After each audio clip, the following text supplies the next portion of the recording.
أنا عامل ورشة عمل مكونة من 10 فيديوهات هنعمل فيها شبكة واقعية، يعني الشبكة دي موجودة في الواقع وشغالة. في الفيديو رقم 1 احنا كونا الشبكة اللي احنا شايفينها قدامنا دي. في الفيديو رقم 2 احنا فعلنا ال DHCP على الكور عشان يوزع اي بيهات على الكمبيوترات، ولكن البرينترز والسيرفرز اديناهم اي بي استاتيك. معذرة، احنا في الفيديو رقم 2 ادينا الاي بيهات اللي انتوا شايفينها قدامكم دي، وده الكونفيجريشن اللي اديناه للكور، ولكن الاي بيهات اللي احنا هنكمل بيها الفيديوهات الجاية هي اللي على اليمين دي، لاننا كنا مستخدمين اي بي اللي هو 192.168.1 دوت كذا، وما يفضلش اننا نستخدم الاي بي ده كسكيورتي، يعني لانه اي بي معروف. ودي الاي بيهات الجديدة، مش لازم تغير عندك الاي بيهات. انا هسيب لك رابط اسفل الفيديو في البروجكت ده بعد التعديل.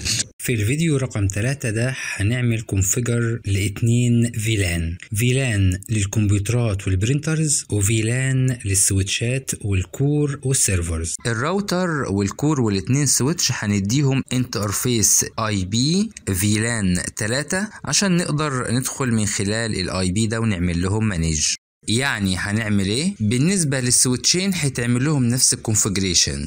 ال 24 بورت دول بورتات اكسس. ليه اكسس؟ عشان واصلين باجهزة كمبيوتر وبرنترات، وكمان هنقول انهم اكسس فيلان 2، يعني هم تبع فيلان 2. اما البورتين اللي على الجنب دول اللي على اليمين اللي واصلين بالكور دول ترانك، وهنقول كمان allowed فيلان 2 و3، يعني بيمرروا اي داتا من فيلان 2 او فيلان 3. بنعمل كده ليه؟ عشان الكمبيوترات فيلان 2 لكن السيرفرات فيلان 3، فعشان يقدر فيلان 2 يكلم فيلان 3 فلازم الترانك ده نقول له allowed فيلان 2 وفيلان 3. ايه الفرق ما بين البورتات الاكسس والترانك؟ البورتات الاكسس دي اللي بتبقى واصلة على كمبيوتر، واصلة على برينتر، واصلة على سيرفر، ولكن البورتات الترانك هي اللي واصله ما بين سويتش وسويتش. اما الكور اول 4 بورتات اللي هم واصلين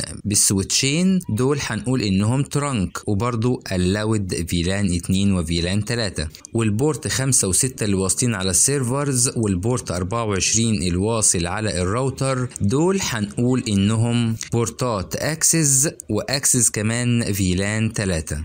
ليه اكسس فيلان 3؟ عشان هم واصلين باجهزه تبع فيلان 3، يعني السيرفرات فيلان 3 والراوتر فيلان 3.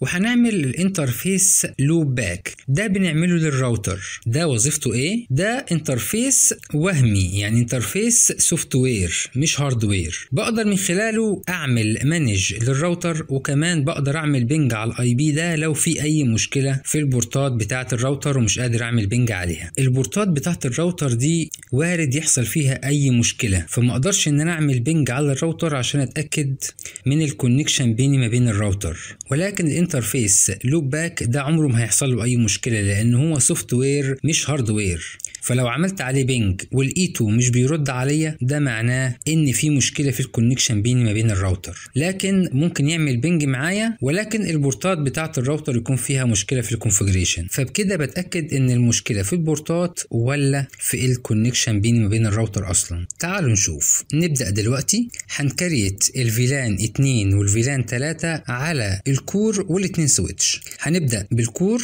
هدخل على الكور وبعدين en convt وهنكتب فيلان 2 وانتر، وبعدين اكزيت، وبعدين فيلان 3 وانتر واكزيت. انت فيلان 2 ومش هديها اي بي، انت فيلان 3، وبعدين هديها الاي بي اد، وهديها الاي بي ده. هنكرر ده على الاتنين سويتش، ولكن كل سويتش منهم هنديله الاي بي بتاعه.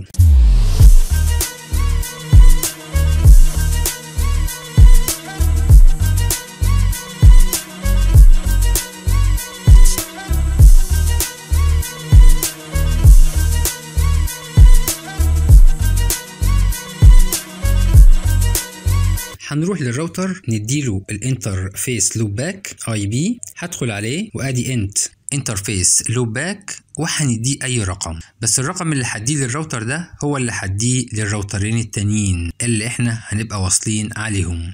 وهديله اي بي اد، وبديله اي بي مختلف خالص عن الرينج اللي انا شغال عليه خالص. يعني دايما بنكتبه حاجه سهله كده 10.10.10.1 مثلا، بس كده.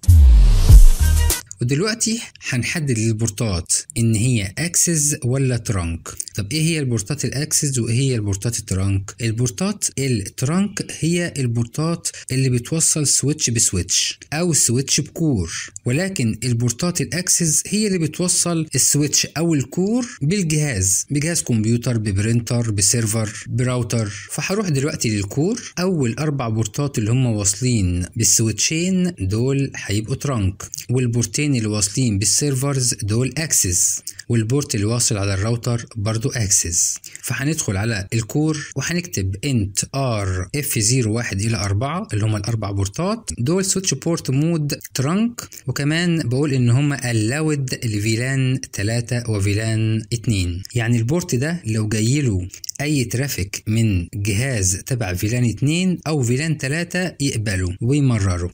وبعدين هنيجي لل3 بورتات التانيين اللي هم بتوع السيرفرز وبتاع الراوتر اللي هو انت ار اف 05 الى 6 واف 24، وهنكتب سويتش بورت مود اكسس، يعني دول اكسس.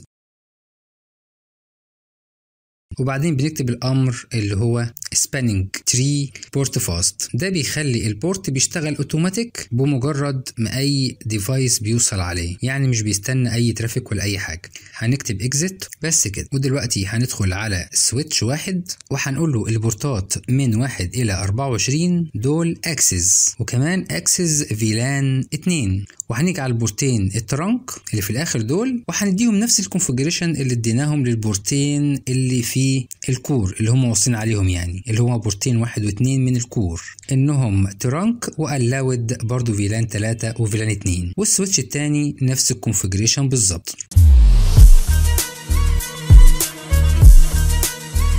بس كده.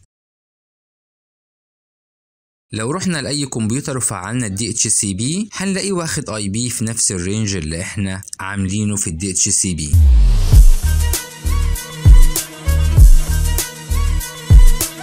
لو جينا جربنا نعمل بينج ما بين جهاز الكمبيوتر والسيرفر او الراوتر هنلاقيه مش بيبنج، مع ان الكونفيجريشن كله مظبوط واحنا مدين البورتات بتاعه الراوتر والسيرفرات فيلان 3، يعني الدنيا تمام. المفروض في الواقع البنج هيتم تمام، ولكن هنا في البرنامج مش بيرضى يبنج، ده لان البرنامج برضو مش واقعي 100% يعني. طيب عشان نخليه يبنج معانا فهنلغي فيلان 3 وهنخليهم كلهم فيلان 2، يعني هندي السويتشات انترفيس فيلان 2، والسيرفرات برضو هنخليها الاي بي بتاعها في فيلان 2، وكذلك الراوتر. ودي الاي بيهات الجديدة، مش لازم تغير عندك الاي بيهات. انا هسيب لك رابط اسفل الفيديو في البروجكت ده بعد التعديل، واللي هتقدر ان انت تكمل بيه في الفيديوهات اللي جاية.